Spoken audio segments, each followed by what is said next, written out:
du maire qui parle en premier. Je vais laisser la parole aux deux responsables et on va dire, concepteurs du projet, à savoir M. Christophe Stahl, architecte, et M.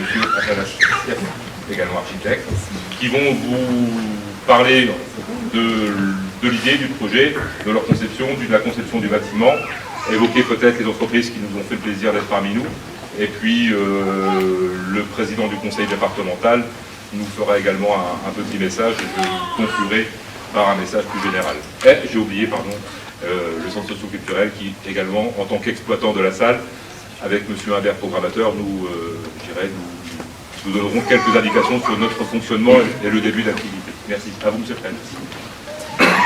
Je vous remercie d'être présent ce soir. On est, Damien et moi, très heureux de cette réalisation. Si vous avez en tête, pour ceux qui ont suivi un peu le déroulé du projet, les premières esquisses et le rendu du concours, vous pouvez vous rendre compte qu'en fait le projet est identique au projet du rendu du concours. Or, quand on rentre un peu dans les tripes et dans l'histoire de la conception de ce bâtiment, on sait qu'on est passé par des étapes où on a malaxé, retravaillé, agrandi, dilaté, comprimé ce bâtiment, retravailler la fonctionnalité pour arriver à un bâtiment qui, on l'espère, va fonctionner de manière optimale dans toutes les configurations. On a mis un soin particulier à concevoir les espaces scéniques, l'acoustique de la salle. Vous m'entendez parfaitement en parler alors que je n'ai pas de micro. Généralement, dans toutes les inaugurations que vous faites, l'orateur a un micro. Voilà. Donc cette salle a été conçue avec Laurent Féget qui est acousticien. On a modélisé, tout ce qui a été réalisé a été pensé en amont et mesuré. Hein, c'est-à-dire que l'acoustique est une science exacte. On a fait des tests et le résultat des tests, c'est rigoureusement ce qui a été conçu. On a ce résultat-là aussi grâce à la qualité de réalisation des entreprises. Ce que je souhaite en tant qu'élu du Nord-Meusien, c'est que cette salle soit vraiment une rue, vraiment dans le même territoire. Il n'y a pas de concurrence à avoir et l'intelligence que nous formulerons ces temps-ci permettra un avenir tout à fait favorable à l'évolution de notre secteur. Voilà, je vous remercie infiniment d'avoir finalement participé toutes. C'est à Stéphane de le faire, mais je le fais aussi parce qu'on s'est téléphoné longuement hier, on a échangé sur la pertinence ou pas de faire cette manifestation d'aujourd'hui. Je crois que la vie continue, les événements sont très très graves effectivement, et d'un autre côté, continuer la vie et montrer un signe d'espoir à nos jeunes et à la population, c'est aussi une manière d'être citoyen et de montrer notre détermination, faire en sorte que nous sommes dans un pays où la pluralité culturelle notamment existe et doit continuer à être alimentée par les collectivités locales, et qu'à ce titre-là, il était aussi important que nous continuions et que rien ne soit bousculé dans le respect effectivement de toutes les victimes et surtout de toutes ces familles auxquelles on pense tous, toutes ces familles qui sont soit dans l'angoisse de la récupération d'un état de santé correct pour leurs blessés, soit dans un deuil qui commence seulement et qui va être très difficile à vivre, surtout dans ces circonstances, pendant toute une vie pour certains parents et puis pendant très longtemps pour les générations qui les ont connues. Voilà, merci infiniment.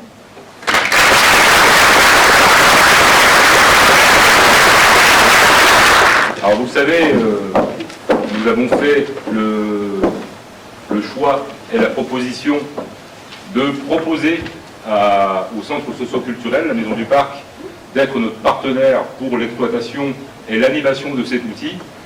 Evelyne, pour ceux qui ne la connaissent pas, Evelyne Guillaume, directrice du centre socio-culturel, Daniel Windel, président, ont très rapidement accepté de relever ce challenge, qui est non pas un challenge dans l'absolu, mais un défi pour un centre socio-culturel, puisque je pense que, à ma connaissance, vous êtes pour l'instant le premier et unique centre socio-culturel à gérer un cinéma.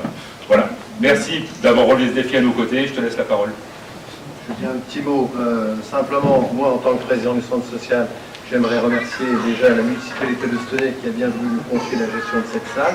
Ça a été aussi un challenge pour nous, une remise en cause auprès des salariés. Remercier aussi les salariés qui ont œuvré pour la mise en œuvre.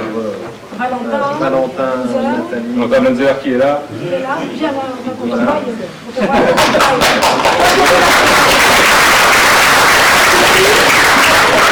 Il doit se cacher par là. Voilà. Nathalie Qui est là, pour il y a eu des moments pour cette mise en route. Et puis, merci encore à la municipalité de Stenay. Puis voilà.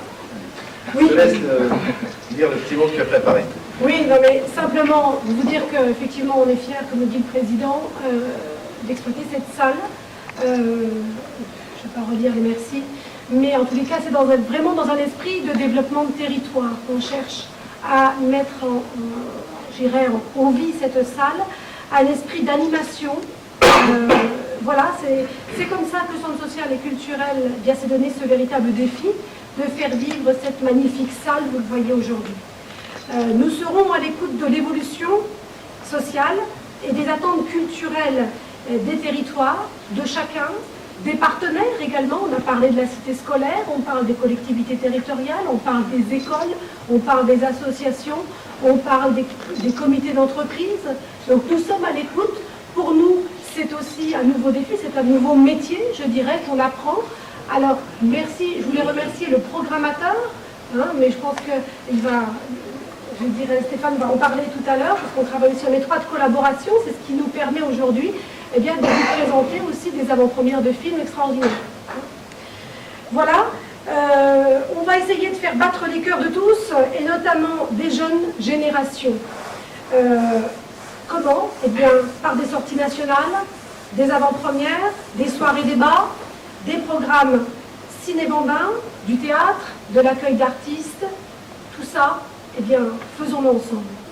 Mesdames et messieurs, anciens collègues du Conseil général, merci Dominique de ta présence. Je tenais à inviter les anciens du département, parce que c'est sous ce mandat précédent qu'a été votée la subvention que Claude citait de 400 000 €. Mesdames et messieurs, les membres bénévoles de l'association Action Cinéma, je dirai un mot Action Cinéma, ce côté Action Cinéma dans mon propos. Mesdames et messieurs, chers amis, les excuses ont été faites des parlementaires. J'y ajouterai simplement Thibaut Villemain, premier vice-président du Conseil régional de Lorraine, et Jean-Christophe Velin, et une partie de l'équipe de direction de la cité scolaire qui sont retenus par une formation à Poitiers, si je me rappelle bien, le dernier CA. Mais le lycée et la cité scolaire sont représentés par Madame Logette, il y a Monsieur Boller, il y a beaucoup de gens également qui représentent l'éducation générale, l'éducation nationale en général. Le centre socio-culturel, lieu d'échange privilégié, de rencontres de tous les publics, sera à mon côté, j'en suis certain, le partenaire qui garantit le meilleur succès. Grâce à ces équipes, renforcées par la jeunesse et l'énergie de Valentin et de Daisy, le centre socio-culturel va animer un formidable outil de développement culturel, social, associatif, en direction de toutes les générations, de tous les habitants du territoire, de toutes celles et tous ceux qui veulent découvrir quelque chose, se divertir, passer simplement un bon moment. En direction, bien entendu, tu l'as dit Evelyne, des plus jeunes, à qui plus que jamais nous devons attention et intérêt. Au-delà de ces propos qui auraient dû être le cœur de l'inauguration, quel sens donner à notre présence dans cette salle, dans cette soirée? Nous marquons ce soir la naissance officielle d'un lieu, qui est un lieu de culture, de rencontres, de témoignages, d'émotions, de débats, de savoir, d'éducation. Une salle où résonneront des rires, des larmes, des applaudissements, mais aussi des silences attentifs et émus. On y apercevra des coups de coude de connivence, des poignées de main, des mains qui se tiennent, des genoux qui se frôlent et sans doute des baisers. Nous inaugurons donc une salle de cinéma que l'on désigne souvent de salle obscure. Ce soir, elle sera la négation de l'obscurantisme.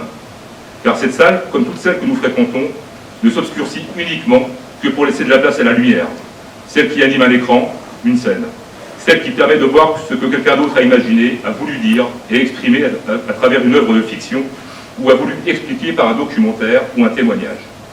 Nos ennemis voudraient enfermer l'humanité dans des salles noires et ne jamais allumer les projecteurs, ceux de nos libertés individuelles et collectives, pour conserver la noirceur de leurs dessins, pour ne pas montrer leur habilité de pouvoir sur les biens et les âmes. Conservons nos valeurs, celles d'un état de droit. Elles ne sont pas à l'issue, comme le veut la tradition, nous irons partager le verre de l'amitié. Nos propos seront sans doute plus graves qu'à l'accoutumée, nos pensées pourront être ailleurs. Prenons donc ce moment pour ce qu'il est, un moment de rassemblement, d'unité, qui sera également un moment d'hommage aux victimes et à leurs proches, qui ne pourront plus partager ce plaisir de vivre ensemble. Merci.